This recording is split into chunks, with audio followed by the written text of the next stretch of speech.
Hello, everyone. I would like to actually thank you, Amy, for curating this segment of talks, because I think that both Naish's talk and just Luke's talk really complemented each other. And it's my hope that mine and maybe later Dennis's will do the same.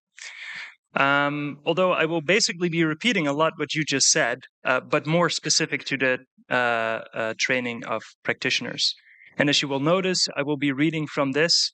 The main reason for this is I've been talking to quite a few people here, and like Neisha also expressed, I got so much feedback that I realized I need to bring a lot of nuance. And well, what I actually mean is, so I will be reading primarily from script. I would like to start by saying a few words about my background, given that I've been working for the past 4 years for the recently imploded and bankrupted Synthesis Institute, which is to say that I've worked in the psychedelic wellness and psychedelic practitioner industry for a company that was considered to set the sort of golden standard. And the context to which I will speak is mainly this one. However, this talk and I think also this panel are explicitly not about my role, about all of this, or about the Synthesis Institute itself. And I just want to say that if you have questions or feedback about that, I would love to hear it, but please in the break. This talk is much more about the underlying dynamics that I observed and warned for quite extensively in our former company. And more importantly, I want to say that most, if not all, the problems that I seek to discuss with you today are, I think, present in the wider field, and as such, I think deserve our collective attention. I do not believe that these concerns are limited or particular to synthesis, or just the for-profit sector, or even just a non-clinical retreat space. I think that these troublesome dynamics can be found throughout the field, albeit in different forms and shapes. So the aim of this presentation is to offer you a rethinking of the different versions of what is sometimes called the bottleneck problem. The bottleneck problem, in a nutshell, is that we expect between hundreds of thousands and millions of people to come to psychedelic care, both in clinical and non-clinical settings worldwide. And the experts kind of argue, and I think justifiably so, maybe they fear it, that the main bottleneck in a timely and proficient rollout of psychedelic care is the training of enough qualified psychedelic therapists and facilitators. And their very legitimate fear is that the increased demand cannot be met due to a lack of well-trained guides. So as a result, according to them, we will not be able to deliver care to those that need it the most. Of course, this is a very simplistic framing of a myriad of interlocking challenges, but I would concur that the training of professional guides and therapists does go to the heart of some of our current challenges. I think other adjacent challenges that I will not be speaking to today is how the bottleneck challenge intersects with problems around access, marginalization and oppression, reciprocity, insurance, ontology and meaning making, the lack of diversity and inclusivity, and affordability. What I'm also not addressing is the process of decriminalization. In contrast to the rollout of professional psychedelic care, I think that should actually be sped up. My reflections do not pertain to friends holding space for friends, or to the mutual aid that Nesha just spoke about, or to those psychonauts who are exploring together how to enjoy psychedelics during a hike, or in a museum, or while practicing meditation or extreme sports. Today, I'll specifically talk about guides, facilitators, and therapists that are charging money or aim to eventually charge money in return for a service that I believe comes with incredible responsibilities and a necessary and deeply rigorous training. That being said, I do believe that some of the challenges that I will touch on today also apply to parts of the process of decriminalization. But my main argument should not be understood as speaking against it. I do hope some solutions will offer that I would like to offer to you will provide some useful principles of care for post-prohibition communities. Now, before we take a look at my objections against the bottleneck problem, I think it's important to understand what the function is in the wider space of the bottleneck problem. That is to say that although I genuinely believe that almost everyone in this field is guided by what Kaelia Taylor calls the healing impulse, or the desire to contribute to the betterment or even the somewhat grandiose healing of the world.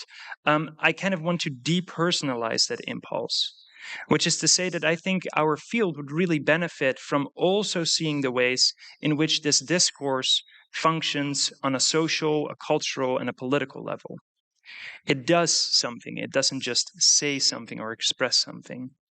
And I think a fruitful analysis with this discourse starts with kind of giving you the story, the pitch. And it goes something like this. There's an emotional call to action. So we're in the midst of a mental health crisis. The psychiatry is really not being able to address it well. We don't have the right drugs. We over medicate with opioids and antidepressants, and suicide is on the rise. And here are some incredibly compelling testimonies from former clients from clinical trials or people that have been taking psychedelics on their own, and in that process, in that narrative, psychedelics are often positioned as the solution to this problem. Very often, they are actually positioned as the only solution to this problem. And a recent billboard in the US sums it up really well, because it was a big billboard and it said, in the US alone, 10 veterans every week take their own lives, and psilocybin could prevent that. I think that's an incredible claim that requires a lot of scrutiny. Now, let there be no mistake that I wholeheartedly understand the appeal of this narrative, and that I also feel at a very deep level, and I think this is important, the sense of urgency that it provokes. And I too have benefited from psychedelics, and I'm even willing to go so far to say that it saved my life. And I too wish for others to experience psychedelics and to experience the same kind of healing. However, and I think this is really where the complexity starts, I would like to bring in awareness to the ways in which this sense of urgency is very often leveraged in order to, put it very bluntly, cut corners in the training of guides and therapists and in the building of a safety infrastructure. It contributes to a simplified story that leaves out some critical pieces. And as venture capital has moved into the field of psychedelic care, and as research centers, psychedelic research centers kind of pop up like mushrooms after an autumn storm, I think the field is starting to feel the pressure to deliver on the promises of psychedelic healing. Many organizations and companies are aiming to support a very high volume of patients or clients, generating revenue as either a necessity or implicit as the ultimate goal. They articulate that desire as a quantitative alleviation of suffering. For example, they describe, we're going to serve a certain number of clients, or look at how many lives of clients we have touched. However, all too often, those sentences are not actually accompanied by what Nora Bateson calls warm data. As David Luke just showed and told us, there's very limited data and long-term data on the impact of psychedelics, on the follow-up of psychedelic care. Not to mention the lack of data on the problems and the challenging experiences and their integration. So what we forget to ask is, how are those lives touched? So it is quantity at the cost of quality, of complexity, and all too often at the cost of comprehensive care. And this is especially true in regards to the training of facilitators. Now, examples of this are how many training programs and psychedelic service centers are lessening professional requirements. And the most worrisome, I personally believe, is the requirement to have not just personal experience, but to have extensive personal experience. They're shortening their trainings. They're radically increasing the number of students. They're exponentially scaling. And they're easing the required competencies or lowering the bar to pass for certification. Online education is sold as training, even though in-person practice is absent or even limited to just a couple of days. I'm extremely critical of the idea that following 2 to 12 months of online education, no matter how high the quality of that education, actually prepares you for the complexity of facilitating psychedelic experiences. Even though I would agree that some education is better than none, and that a limited amount of graduates will very likely be amazing guides, especially due, or maybe particularly due, to their previous professional experience. However, what I'm afraid for is that many people will walk away from these programs under the false illusion that they can now put up a sign that says, I am a certified practitioner. Additionally, policymakers and even governments alongside training centers are stipulating very limited entry requirements to enroll in certification programs. And this often results in a lack of development of very basic therapeutic competencies, simply because there is no time to teach those in the course itself. And this often happens under the banner of accessibility, which I think is a highly problematic framing, for it leaves out a systemic understanding of access and accessibility. And if this sounds like an argument for actually excluding non-clinically trained professionals from this work, I would argue that having worked with and having trained many clinicians, it is common to find the lack of personal experience or the lack of ongoing and long-term integration of personal experience to result in misattunement when working with clients, potentially harmful countertransferences, or utter incompetence when navigating truly difficult psychedelic experiences. So, in the remainder of this presentation, I will therefore try to argue that we ought to divorce the emotional charge, the healing impulse that we might feel, from the idea that psychedelics are the solution when we start to hear about the bottleneck problem. So, what I'm proposing is that we end the marriage of the sense of urgency with a sort of continuous shifting of the goalposts of what we collectively understand to be adequate training. And I think we can do so first by actually taking the problem on its own terms.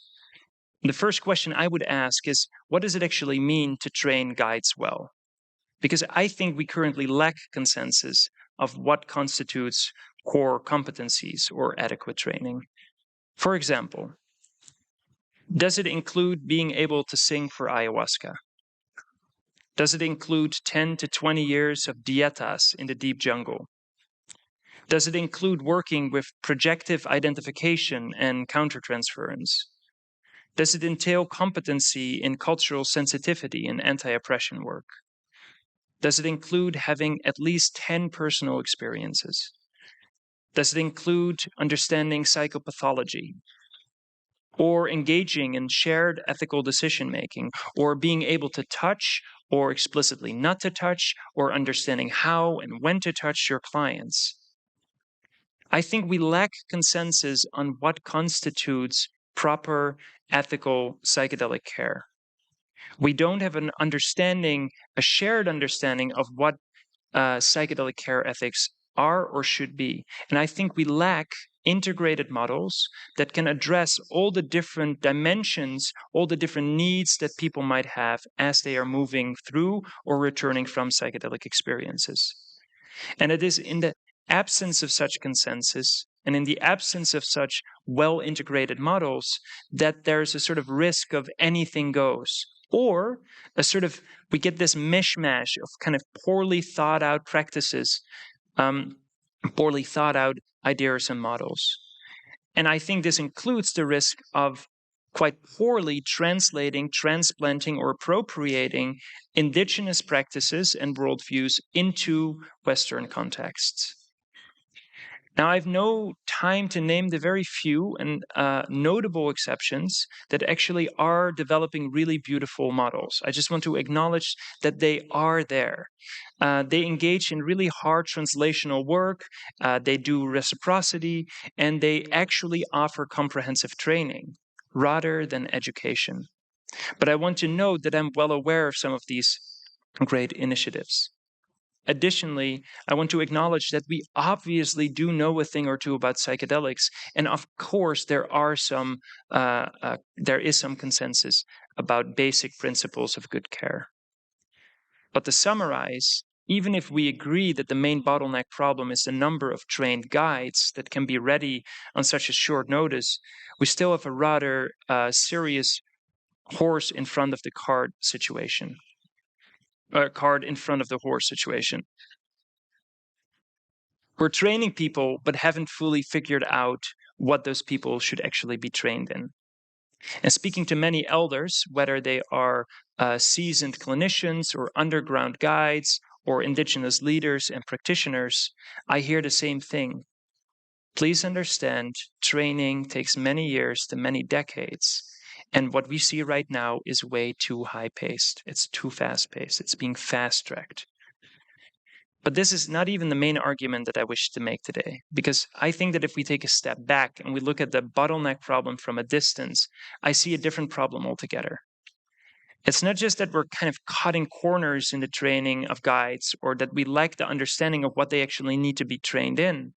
I think it is the desire to roll out psychedelic care, basically the desire to mainstream psychedelic care at breakneck speed. And there's a reason we call that high of a speed breakneck. The problem, I think, is our sense of urgency, especially when it's not accompanied by deep reflection on the how and the why, and when we don't pay attention to the safety net that needs to be in place. I would say that this is not a pace of trust. I think that alongside this beautiful healing impulse and interwoven with the creative capacity of human ingenuity, very perverse market pressures combined with savior complexes have the potential to cause very serious harm to the very clients that we actually seek to help. And while doing so, we might run the risk of reinforcing pre existing systemic inequalities. So, if we are truly motivated to alleviate suffering at a larger scale, I think we would do well to listen to Bayo Akomolave's wisdom for our age. The times are urgent, let us slow down. In Dutch, we have a saying: trust comes on foot, but it leaves by horse. And I think if we translate it and make it specific for our field, it means that to learn how to trust the substances and the practices and the practitioners that have been actually demonized for decades, that requires time. I would personally trust this mainstreaming of psychedelic care much more if I would know that there are checks and balances, that we would invest equal amounts of money in harm reduction, that we have invested in increasing societal psychedelic literacy so that no one has to go home after a difficult experience and run into family or work situations that David just described. I think we need to have a well-educated healthcare provider system that has a basic understanding of what it means to use psychedelics, including what it means to be using it responsibly. I think that psychedelic education ought to be accessible and affordable. And now I don't have time, but I also don't think I have to sketch the picture of the current landscape. Nesha did a great job, but to just repeat, since the late 2019s, finally, after I think way too long of media silence about this, we started to seeing various stories documenting the abuse in the field of psychedelic care. And watchdog groups like Symposia, but also organizations like Shakruna, the Guild of Guides in the Netherlands, North Star, the American Psychedelic Practitioner Association, Ethical Psychedelic International Community, which is an epic name, they all exist, at least in part, because of a deep awareness of the harm that psychedelics can do. And as a field, I felt this again talking to many of you. We struggle to acknowledge the dark side of psychedelics, by which I mean that psychedelics, like all powerful substances and experiences, do not inherently and automatically mean that you're going to have a great or all good or all healing experiences, nor that I believe that these substances are for everyone. And this perspective challenges the assumption of many voices who perpetuate the idea that psychedelics, being some sort of magic bullet, a miracle cure that ails all of us, for all that ails us, from the psychological to the physical and to even our societal problems. In other words, it challenges the psychedelic hype. Although I do believe that these medicines have a promising capacity to promote healing and well-being, I think it is important and obvious to most of you here that they can also engender destabilizing and even debilitating experiences. And those often outlast the acute effects themselves. And I think that we currently lack the discernment to adequately predict who will benefit under what conditions and who won't. We lack enough and comprehensive support structures and psychedelically informed communities who can hold the complexity of challenging psychedelic experiences without pathologizing them. And more important, there's all these potentialities of these powerful substances that are undervalued, such as recreational, activistic, philosophical, or spiritual affordances. And the dominant ways in which healing is understood is often profoundly individualistic and physicalist. Systemic crises such as structural oppression, marginalization, ecological collapse, and species extinction, economic inequity, and cultural and political polarization cause and or exacerbate many of the mental health problems that people actually seek help for, not to mention the spiritual impoverishment of contemporary culture. And like Nietzsche said, we need to understand the causality here. Now, I personally think it's not just unethical, but simply ineffective to treat mental health problems solely at an individual level, or to treat them purely as a problem of neurochemistry. I think it is time to disentangle this physicalism, neoliberalism, and neuroscience, and to reimagine psychedelics as relational and existential medicine rooted in communal integration.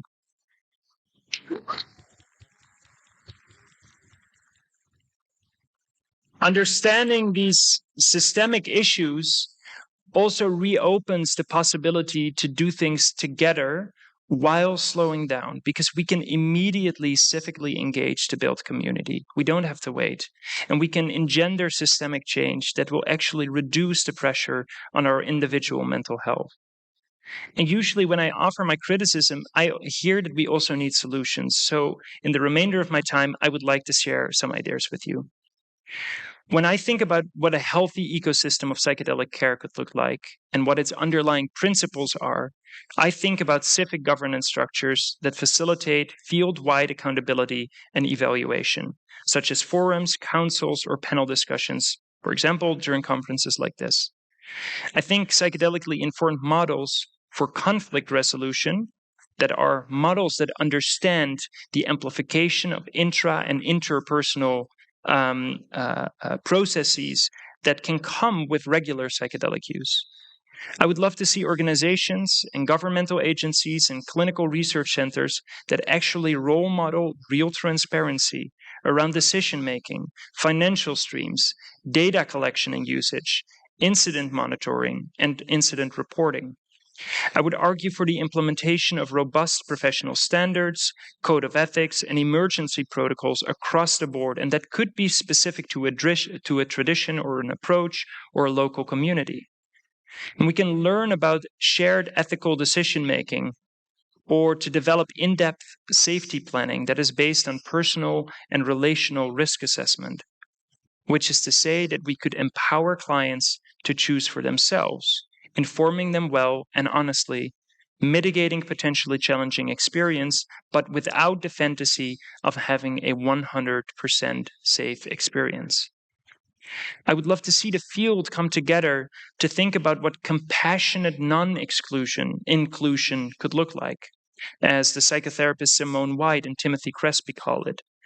But importantly, all of these initiatives, I think, need to be led by professionals who understand the intricacies of psychedelic care, professionals who, furthermore, are not worried about the optics of acknowledging the real harm that psychedelics can do.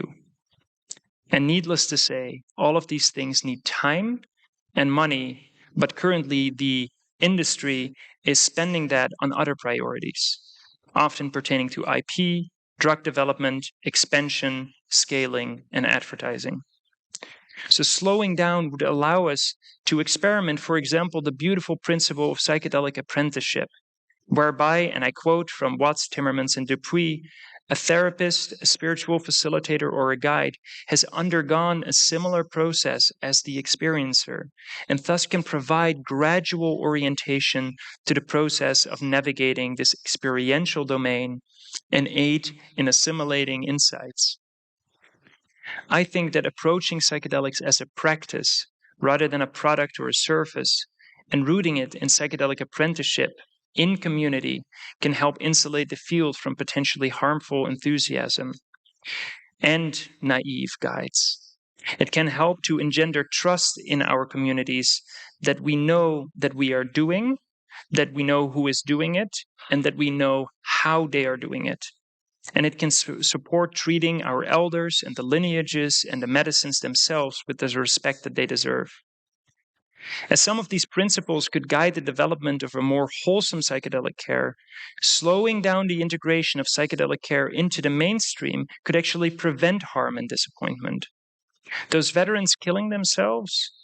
What about the people who struggle with increases in suicidality after a disappointing psychedelic experience? The case that I'm trying to make is that not adequately addressing these ethical concerns at the level of training and at the level of infrastructure right now will very likely result in serious harm in the coming 2 to 5 years as we start to see facilitators that lack proper training guide others. Abused clients, poorly trained therapists that unintentionally cause harm, and the lack of proper protocols and safety structures to address either of those will ultimately hurt the bottom line if that's what you're interested in. And they will pose real threats to the legitimacy of the field as a whole. More importantly to me, though, is that ignoring these ethical challenges or kicking the can down the road could result in seriously harming the very clients that so desperately need help. So ultimately, the bottleneck problem is not just a lack of well-trained guides. It is the speed with which we try to mainstream psychedelic care. It is the sense of urgency.